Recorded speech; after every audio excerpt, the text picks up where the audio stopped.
Hello friends and welcome back to my channel. I'm Renee and it is chit chat time. We got a lot to talk about. First thing first, I am over my illness. No, it wasn't COVID-19 and it was not my allergies. I'm sure that might have been a little bit of it, but no, it was a virus that I got a hold of. Anyway, I'm better. You'll notice in some of my videos that I get winded easy, but that's part of it, and that'll go away too. Over a little bit more time, I'll be fine. Anyway, lots of stuff going on. I brought you as many videos as I could during the time I was ill. I have spent the last few days, finishing buttoning up for the winter. Getting the chickens taken care of, getting their coop. We tore down the old part of the coop. It was the original one that we had purchased.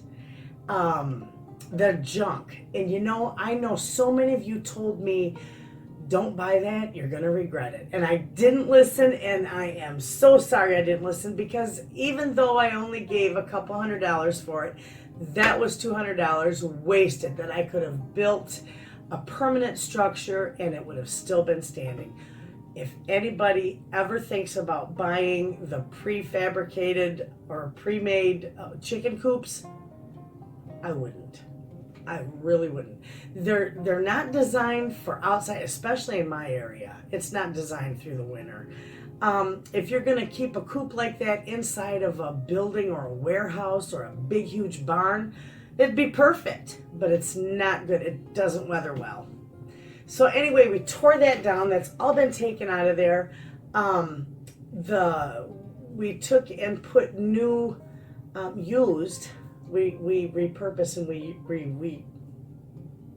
repurpose and reuse quite a bit here on our little homestead. So we got some used nesting boxes, 4 of them, beautiful. We put them in the old part of the coop, and the hens love it. So it's doing really good in there. They're adjusting to their new environment quite well over there. I've got tarps to close in their run, because I'm not going to close off their run for the winter. I know we might get a lot of snow. Well, no might about it. We will get a lot of snow. But sometimes the chickens like that little bit of fresh air, and they might venture out in that snow for a little bit, and that's all right. That's good for them. Anyway, this winter, my duck, she won't be so lonesome because I finally found a male.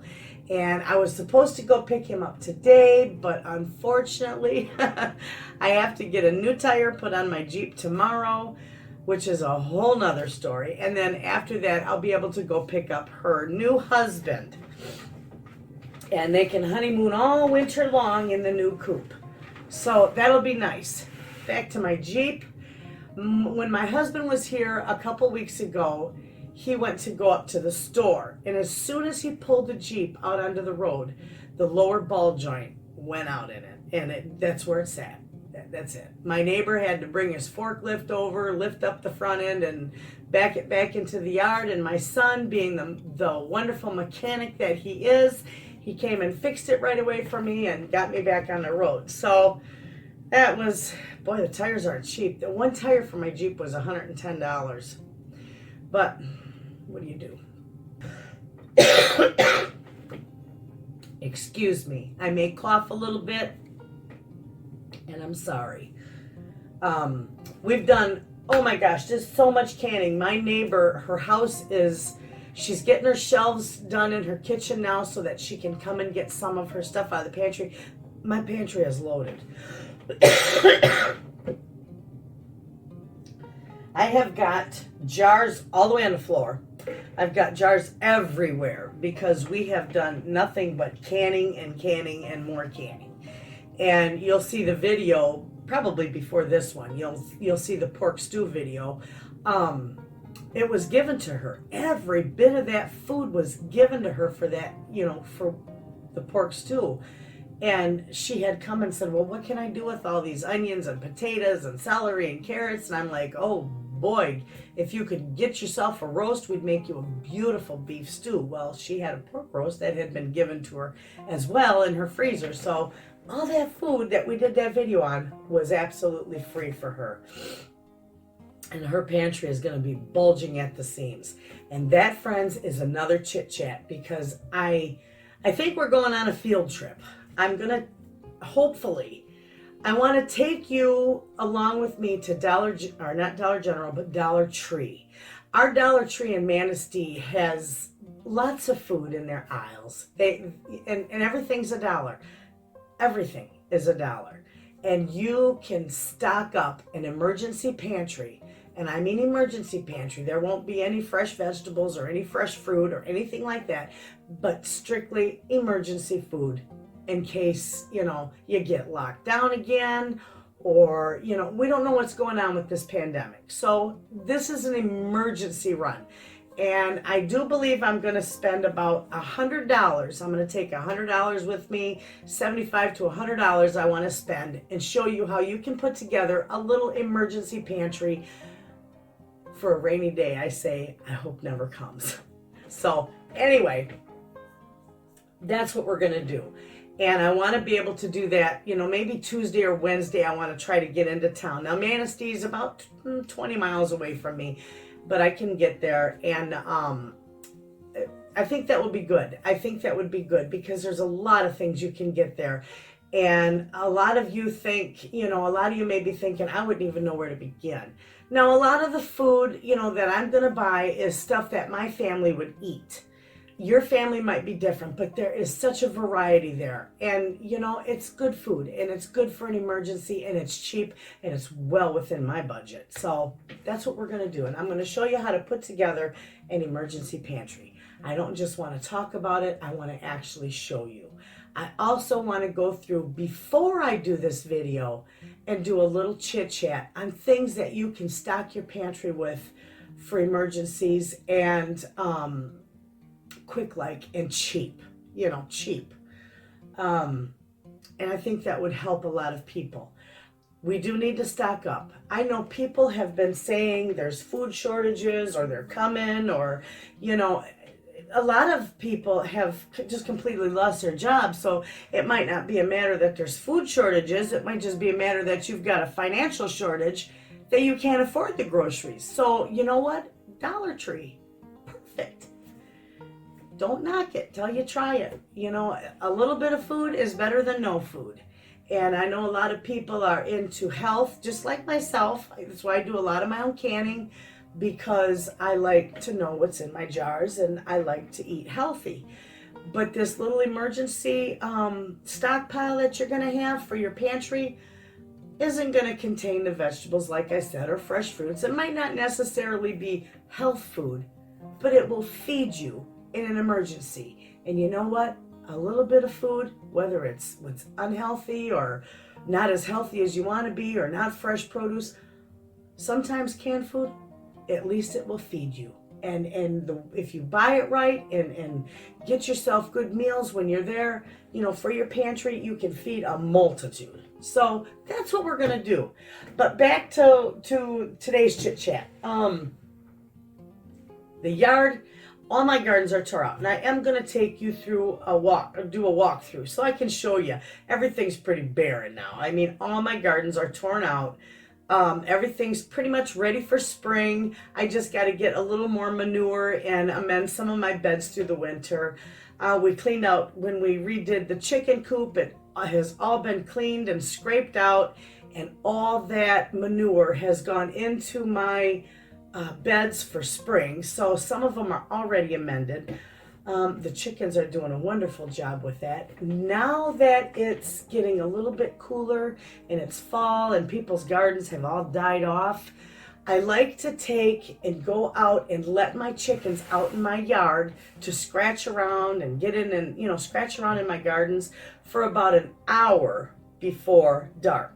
Because that way they won't be able to go clear across town, or, go out to lunch, so to speak. I would love to be able to let them free range, but being that I'm in the village, that's not a good thing. Now, nobody around me really complains about it, but I don't want them to go rip up somebody's garden or get into somebody's bulbs, or, that's just irresponsible. I want to be a responsible homesteader over here. So the best thing I found is if I let them out about an hour, before dark, they don't wander too far, just around my yard, and then they go back in the coop and we're good. And that gives them a little bit of, outing, which is good for them. So that's what I've been doing. And the only thing we got left to button up the outside is we got to take the canopy off the greenhouse, and I got a nice huge 20 by 30 tarp, and I'm just going to push all my tables together. I've got all my greenhouse supplies on the shelves and the tables, and I'm just going to tarp them for the winter. Just put the tarp on them, and that's where they're going to stay for the winter. My lawnmowers, everything else is, tarped up. I mean, if I need to get my lawnmower and, go through and mulch up the leaves, that's fine. It's easy to get into. But for right now, it's all tarped up and it's buttoned up and put away. I had a wonderful year with my garden, friends. It was fantastic. It was just very prolific. I had so much. I shared a lot with others. I didn't sell anything, nor my eggs. This year I sold nothing. I sold no plants. I sold no produce. I sold no eggs. I gave it and donated it, because of the pandemic, and people are struggling right now. So I did the best I could, but I did grow a lot. Look at my pantry. It's just bulging. I mean, everywhere that there is a spot in my pantry, there is a jar of something sitting there. So it's good to go. And my beans, I showed you how I mix my beans together and, package them up for I call it my long-term storage, but it usually is no more than a year to a year and a half. And I don't have like a 10, 15-year storage, friends. Just a year and a half, maybe pushing it would be 2 years. But I showed you how I put those all together and package them for my winter, is what I call it. Those will be wonderful in the middle of winter. And I grew a lot of beans, and I was pleased with it. So next year I'll do the same thing. I saved some of my bean seeds, quite a few of my bean seeds to replant next year.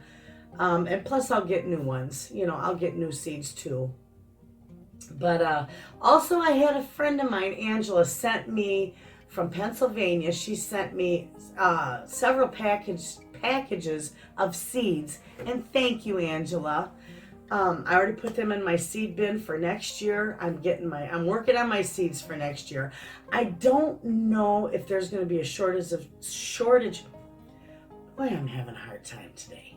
I don't know if there's going to be a shortage of seeds, because with everybody growing their own gardens, which is just fantastic. I love to see that. But I don't know if that's going to create a shortage like it did with the canning lids and, some of the jars, because everybody that grew their gardens now is learning how to process their food and preserve their food. It's wonderful. I love to see that. But it threw us into a lid shortage.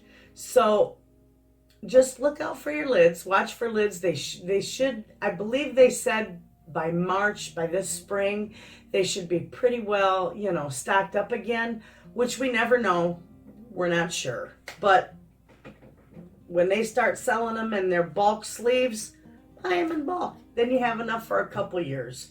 That's what I do. So I didn't have a shortage in my pantry this time because I had plenty of lids and rings. And I shared some of them with others too. So that, people that needed to do a little canning didn't have any lids, so I did share. And my neighbor, she bought a lot of jars because she didn't have a whole lot of jars.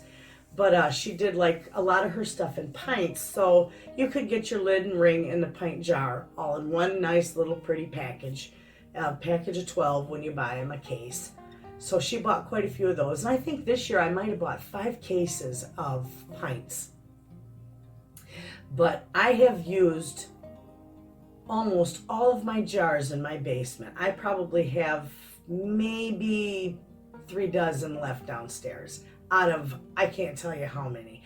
But friends, this year I canned so much more than normal. I probably put up about 600 to 700 jars, quarts, and pints of food. Easy, maybe even more. Plus I got 2 gallons of apple cider vinegar that I did this year, because vinegar is hard to find, at least in my area. And I thought, I don't want to be fighting to find vinegar, and I don't want to be out, so I made my own. I should have did a video on it, but I didn't. But it's so easy to put together. I will do one. I'm going to do a video on making some apple crisp. And with those few apples, even if I put it in a pint jar and show you how to do it, I will do a video on making your own apple cider vinegar. Also, I have yet to finish my sauerkraut video, which the sauerkraut is ready. It's ready to be canned. Any day I could do it. So I will get that finished up. And I'm excited to see how that tastes and how it works. But it smells wonderful. So I'm going to get that finished up. Oh boy, just so much. I was down for a week, and when you're down and you're sick for a week, I just lost days. And it puts you behind like a month. So anyway, I'll get through it. My neighbor is over. She's been coming over, and she has been making shelves for her house. So, I've been letting her, I've been helping her. We've been having a ball in my basement, putting stuff together, because I can't build anything. And she's a good builder. So I've been learning as we go with that too. But she put together some shelves, and I had this old box spring. It was from a 3/4 size bed. So it's really hard to get mattresses and stuff for it. But I had this older box spring, and we tore that apart, and I took the springs from it, which would have been nice if I could have hooked them up to my tractor somehow, threw a couple bricks on them and drag around my driveway. It's those kind of springs. They'd be perfect for that. But anyway, I just sent it over to my neighbor's scrap pile, and we reused the wood. The only thing that was not reused on that box spring was the material and the foam that was wrapped around it. But everything else was repurposed and reused. And I love that. I love to be able to reuse things. So we've been having fun making shelves and putting things together downstairs. We got a few craft projects that we want to do. I'm going to do wreaths again, for the Christmas, which I can't do too many because I don't do them to sell them, because I've got arthritis in my thumb. So it's, about 2 or 3, maybe even 4 wreaths, and I'm pretty much done with that. So I just make them for my family, and I'm going to show her how to do those so she can make some for her family. So we've been doing a few crafts, and we've been having a ball, putting her pantry together, and it's just been a very nice fall. And it's crazy weather up here, because it's been going from really cold, like it might be 40 or 50 degrees, to 7 degrees, 60 to 7 degrees the next day. So, when it's nice out, like today, it's beautiful. I think it's 65 degrees outside. So I'm going to take you all outside this afternoon and do a walk around. And show you what I've been doing and buttoning up for the winter. And, my pond, I have that to do yet, but I think I'm just going to put a tarp over it for the winter. I've got it all lined, all rocks around my pond, so I can, put that tarp on there and cover it up with rocks around the edges, and it's not going to blow nowhere for the winter. And that way, in the spring, my pond won't be full of the leaves. It's always such a mess to try and clean that up and dig all them icky leaves out of there. So I'm just going to cover it with tarp and see how that works. Hopefully it'll do fine. Then I can do it every year. Problem solved. So with that being said, there's been a lot going on. I'm excited to go pick up Mr. Duck. I don't know what his name is or if he even has a name, but I'm sure that my little quackers, that she will be happy through the winter. I'm really amazed because she has done so well with the hens. She even gets along with the rooster. So she's been, she's not lonesome in there. I mean, she's got the chickens and the rooster, but she doesn't have a hubby, and that's what she needs. So we're going to get her one. And I looked all summer. I couldn't find one anywhere. I mean, yeah, you could find them, but they were either clear up by, but they were more than a couple hours away from me. And I just didn't want to drive that distance to get a duck. This one is like maybe 45, 50 minutes away from me and right over in Manton, and I can go get them and be home in an hour. So the other thing I want to tell you is my friend, look at these, wait till you see these. I cook a lot with cast iron pans. And she did make me, last year she sent me a beautiful hot pad for my cast iron pan handles, and I love it. I use it all the time. Well, she sent me two more. She sent me one for the Christmas season, which is just beautiful, absolutely. And she also sent me one for Halloween with the candy corn on it. I love it. These are wonderful. She sent me with her little cards. I got one that's magnetic, and then she also puts a little tag on there that you can machine wash and dry these, you know, a care tag. But these are beautiful, and she does all kinds of stuff. She does pot holders, wine bags, burp cloths, microwave potato bags, quilts of all sizes, hair bows, changing pads, lanyards, change purses, and other items. And I'm going to put her information in my description box. For those of you that, there's a fly in here. Oh, I hate flies. Why is it in the fall, the flies pack in the house, and the ladybugs? Anyway, back to this. I'm going to put her information in the description box. So if any of you would like to support her business, you know, we work very hard at our businesses. And if any of you would like to support them, which I hope you do, you can order from her. And, you know, with the holidays coming on, homemade items are the most beautiful gift around. So I'll put her information in the description box, and please send her some love and some business. I'm sure she will love that. So, with that being said, I will get moving along because I got other things to do. I'm going to show you, I got beautiful apples from my neighbor. I've got the Cortland and I've got Honeycrisp, and they're both beautiful apples for baking. So I'm going to show you a beautiful apple crisp in my cast iron skillet. You'll love it. You'll love to try this recipe. It's wonderful. I also had a big old pan of pears given to me, and I'm going to do a video on baked pears. They're delicious. Now, the pears you buy in the store are beautiful, almost perfect in shape. My pears that I got from my friend, her tree, it's all organic. She doesn't spray her trees. They grow the way they grow, but they taste delicious.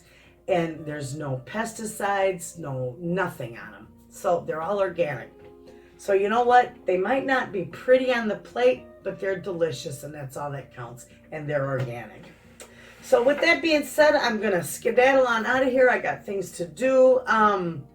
And we'll do a walk around later, and then I got to get busy doing my other videos for you. So thanks for hanging out with me, friends. Don't forget to send my friends some love. Thank you, Angela, for the seeds. I love them.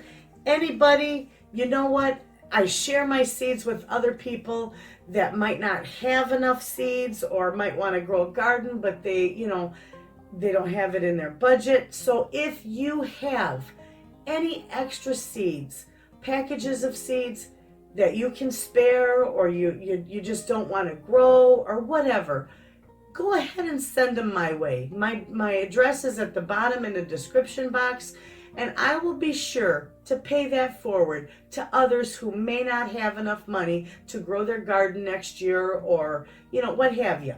So if you want, you're more than welcome to send me seeds. I will make sure that anybody I know that can use them will get them. So you all have a wonderful day. Thanks for hanging out with me, and I'll see you tomorrow.